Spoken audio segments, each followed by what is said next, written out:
What is up, everyone? CapitalClefable here, and welcome to 2ForTuesdays. Every Tuesday, every week of every year, I will be bringing you 2 Pokemon X and Y Wi-Fi battles for that day. And this one, here's the first one of this Tuesday, March 11th, 10th, I don't know, I'm losing track. We have this one against BoltsandBombers.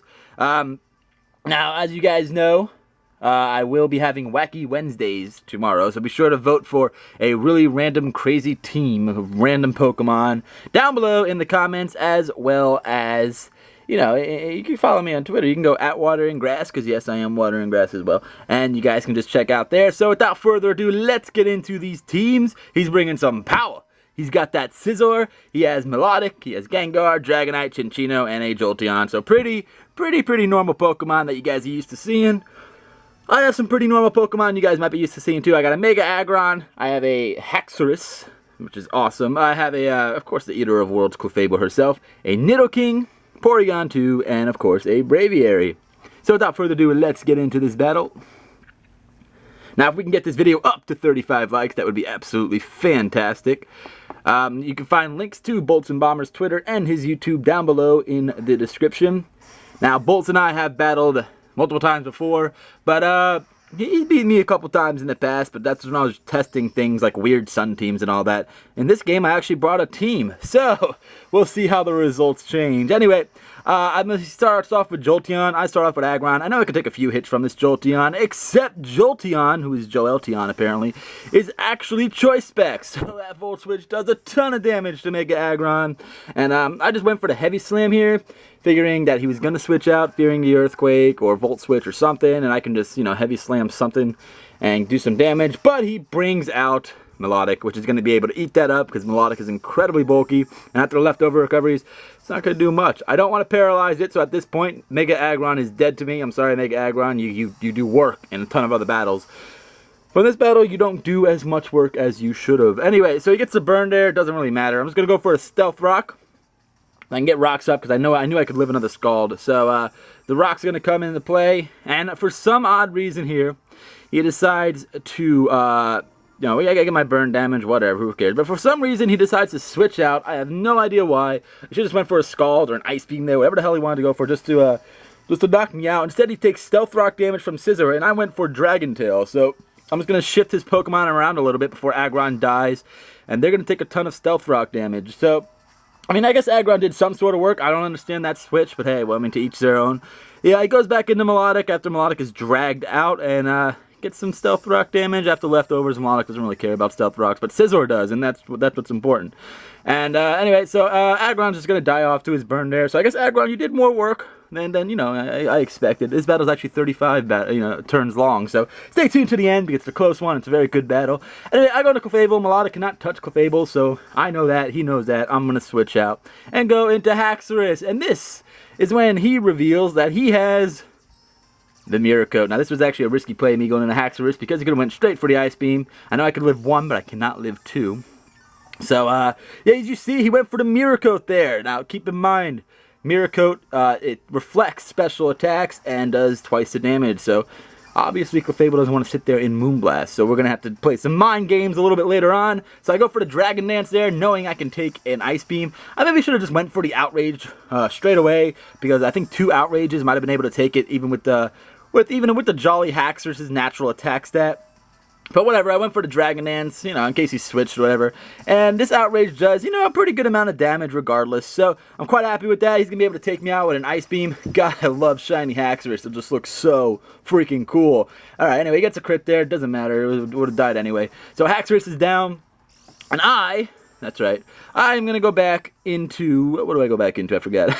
Gets his leftovers recovery. I go back into I go to Nidoking. Okay, this Thunderbolt can easily take out Melodic from this range. And obviously, I can outspeed, but I knew he was going to switch. He wants to save his Melodic for later, right? So what am I going to go for? I'm going to go for the Earth Power because he had no flying types on his team.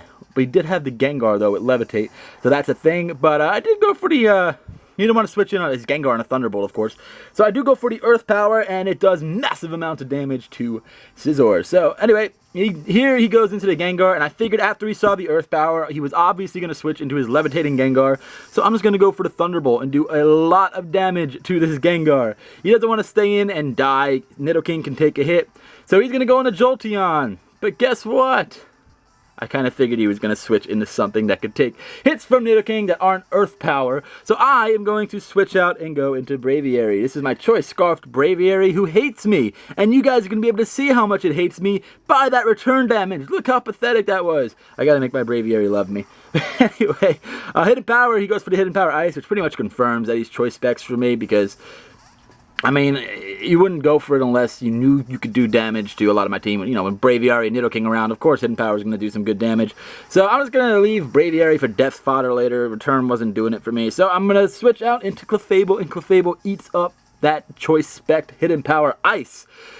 So he goes into Scizor, he takes some Stealth Rock damage. I expect him to switch, whether he wanted to switch into Gengar, Scizor, or Melodic, I don't care. I'm going for a Moonblast, and it's going to knock out one of those Pokemon. And it happens to be Scizor, which is actually, I was actually more afraid of Scizor than I was of Melodic and Gengar, to be honest. But he goes into Gengar. I know that Clefable can take a hit from Gengar. Even a Sludge Bomb, it doesn't matter to me. We know this one is in choice specs, because Jolteon's choice specs, I don't think it's Life Orbed, because he has a Chinchino on his team, and usually those things are either Life Orb or King's Rock. So I'm just going to go for a Flamethrower here and be able to knock out Gengar. I get an unnecessary crit there. Crit did not matter at all. But Gengar's down, so we're looking pretty good. Clefable's doing work, Eater of Worlds right here. And then here comes Chinchino. Now, I do want to save Clefable around for one reason and one reason only, and that is to play Mind Games with Melodic, which is exactly what I'm going to do later on. So at this point, I'm going to go into Braviary, and Braviary is going to die to a Tail Slap. But I'm actually quite okay with that, because I don't need Braviary anymore. And, even though, you know, Brave Bird would have been nice, but he takes Life Orb recoil from his Tail Slaps, and all he did was knock out Braviary. So, at this point, I'm going to go to my Eviolighted, beautiful blue rubber ducky shiny Porygon 2, get that special attack raise from the download, and, you know, I can take hits, because this is not a calm Porygon 2. Why would I have a calm Porygon 2 when I have a Clefable on my team? This is a bold Porygon 2, so he can sit there and take Tail Slaps for days. Best he can do is flinch me, but he doesn't have the King's Rock, so it won't really... the chances of flinching is very, very, very, very small. He loses more HP recovery, and I go for the Icy Wind. That's right, I don't carry Ice Beam, I carry Icy Wind, because I really like the idea of lowering the speed stat on any Pokemon that wants to come in, and then Porygon 2 just wrecking shop. So, knowing that he can't outspeed me after that, he's going to withdraw and go into Melodic. Melodic's going to take some Stealth Rock damage. Now, I would have loved to have gone for the Tri-Attack or the Discharge, and that's definitely what I should have done, but I expected him to go into a different Pokemon. I don't know what I expected him to go into, but I go for another Icy Wind, and whatever, I lower the speed of Melodic, that's fine too. And he's just going to withdraw here. Melodic, you know, from that range, he'll be able to take another Stealth Rock, you know, some more Stealth Rock damage. He'll be alright. So he goes into Jolteon, but I'm not going to be stupid. I'm just going to go for a Stab, +1 Tri-Attack, and knock out this Jolteon. So whatever he wanted to bring in, now that Gengar's gone, the Tri-Attack would have knocked out, no doubt. So, out comes little Chinchino, and he goes for, after he takes some Stealth Rock damage, the Stealth Rocks are coming into play. He goes for the Tail Slap, he misses. It doesn't really matter too much, simply because he doesn't have the King's Rock. I mean, he can't really flinch me. So I go for the recover there, I'm expecting him to Tail Slap. And I get all my HP back. As you can see, you know, Tail Slap doesn't really do anything to Porygon 2. And after he slaps him with his tail a few times, I'm going to be able to KO this beautiful little cute Chinchino who apparently likes being really clean all the time with a Tri-Attack. And that's or an Icy Wind, whatever, that doesn't matter. Icy Wind, Discharge, Tri-Attack, either one would have taken it out. So, down goes Chinchino. Porygon 2 is sitting pretty. I know he's going to Mirror Coat me and kill me with his Melodic now, but I am fine with that. As you can see, you know, he's able to take the Stealth Rock damage, probably like 1 or 2 HP. Goes for the recover here, and I go for the Tri-Attack. I thought Tri-Attack would do more damage than Discharge, and I kind of confirm my beliefs in a couple turns from now. He gets his leftovers recovery. Tri-Attack doesn't take him out from that range, even at +1, because Melodic is just so damn bulky. Alright, so we are on turn 21. I gotta pause it here, and we will continue in a second. Alright, and we're back. Anyway, he goes for the recover here. Whatever, that's fine. I'm just gonna, spam tri-attack. This is where I confirm my beliefs that tri-attack at +1 stab does much more damage than discharge, even though discharge is super effective. He got his leftover recovery, and at this point, it's pretty much just like, who's gonna budge first? I'm just gonna sit there and go for tri-attacks. I know he's probably gonna go for a mirror coat at this point. I get the freeze axe! The freeze axe! Doesn't matter, he thaws out. So I get some mirror coat, but doesn't take out Porygon 2. It actually leaves him with 9 HP. But he is gonna be able to outspeed me. You know, I didn't have up any icy winds on this melodic yet. And he's going to be able to kill me off with a Scald, and I was kind of hoping for that. I just wanted Porygon 2 to die at that point, because I just had no use for him anymore. So, down goes Porygon 2. I am perfectly okay with that. Like I said, he gets his leftover recovery. I don't care. And out comes the Eater of Worlds, Clefable herself. And she's just going to be, she can take a Scald, she can take a Ice Beam at this range. So I'm just going to go for a Moonlight, expecting him to want to recover. Because, you know, you want to have as much HP as possible when facing the Eater of Worlds, Clefable. So I go for the Moonlight here. I get my HP back. Pretty happy about that. And I'm going to be able to just set up Calm Minds for days. Now, the mind games here are real. He's going to want to sit there and constantly go for Mirror Coat. You know, of course, he's going to try and get the Freeze Axe first on, with Ice Beam. And he does eventually. It just doesn't matter. But I go for the Calm Mind here, knowing that I can sponge attacks from this Melodic forever. I can sit here and literally take Ice Beams until Melodic is out of Ice to Beam. So he gets his, I get my special defense, my special attack rise. And he goes for a Mirror Coat at this point. And I know that because I outspeed him. But I'm not going to sit there and go for, a specially attacking move when you got Mirror Coat going. I'm either going to PP stall you because I can with Calm Mind and Moonlight. Or I am just going to sit there and set up on your face. And that's exactly what happened here. He gets some more leftover recovery. I don't care. Now, other than Moonblast, I would probably not take him out even at +6 if Melodic is at full HP because of how bulky it is.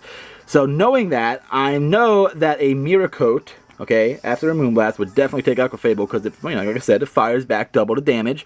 So what I'm actually going to do after, we have a little stall war here. He goes for the Scald. I'm going to go for another Calm Mind or Moonlight, whatever the hell I go for. Whatever Clefable wants to do, he's just going to sit there and beast.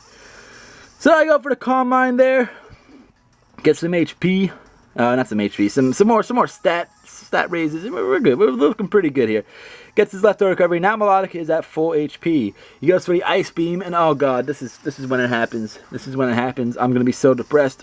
Clefable's frozen. Oh no, it's okay. He thaws out, and I go for the Calm Mind. So Clefable just doing work right now. Look at that. Look at him dancing, wiggling her finger. She's just a beast. Now we do have a little bit of a stall war here going. I'm fine with that. Like I said, I have to sit here and do this, or Mirror Coat will take out Clefable. And even though Nidoking could actually come in here and probably take out Melodic and Dragonite, because that's who he has left with ease, because Dragonite's multi-scale will be broken by that Stealth Rock. I can just Ice Beam it to death. But anyway, I want to be able to knock out this thing with Clefable just to be safe. He goes for the Mirror Coat on my Moonlight. That is fine by me. And this is when I reveal the Flamethrower. I took off Toxic, gave it Flamethrower. I like having that second specially attacking option. And I went for Flamethrower because I knew Flamethrower would do much less damage than Moonblast, because I don't think Moonblast would have taken it out from that range. And Flamethrower, with his Mirror Coat, is not going to be able to take me out after Mirror Coat. So, at this point, he has to go for an Ice Beam or a Scald, and hopefully he can get a crit or a Freeze Axe or something, because he knows that I'm just going to take him out with a Moonblast at this point. So, out comes Dragonite. That is fine with me. He's going to go for an Earthquake and kill off Clefable. Clefable did work. Clefable always does work. And there she goes. There she goes. So Clefable's down, but thank you so much, Eater of Worlds. Those mind games were real. Jedi mind games right there. And I'm going to Nidoking. Best he can do is extreme speed me and crit me, which is exactly what happens. And it had me shaking in my boots a little bit because I don't know if Nidoking would be able to take that. But it's not stab. It's not, it doesn't have any stat raises. And I'm going to be able to take it out with an Ice Beam after its multi-scale was broken by the Stealth Rocks. So good game, Bolts and Bombers. It's different when we both have teams, but anyway, thank you guys so much for watching. Clefable did so much work in that video. It's just amazing. That battle was really good. Stay tuned for the next Pokemon X and Y Wi-Fi battle, in which we're feeling a little sweepy with Melodic and her udders. So, thank you guys so much for watching. Be sure to check out all the links down below. Of course, let's try and get this video up to 35 likes. You guys can follow me at Twitter, on Twitter at WaterandGrass, because right now I am giving away a bold wheezing. So that's a thing. Thank you guys so much for watching. Have a great day, and you know what? Have a capital day, because that's what I say. Have a good one, guys. I'm out. Later.